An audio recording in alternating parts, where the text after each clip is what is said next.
My name is Ethan Hopp. I'm a senior electrical engineer at Michigan State University with a minor in entrepreneurship. I'm an Ian Gray Scholar, and I'm CEO and president of Spartan Miners.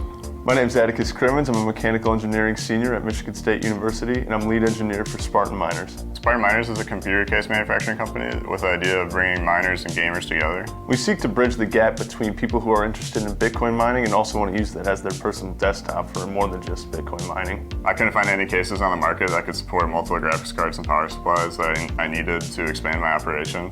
So I talked to my engineering friends, and we came together and started Spartan Miners and created a computer case that can hold 6 graphics cards, 2 power supplies, all fancy cool and it fits in a nice case that looks good and gets the job done. This means that you can use your powerful graphics cards that you use for mining for gaming, so you don't need a separate machine to do both.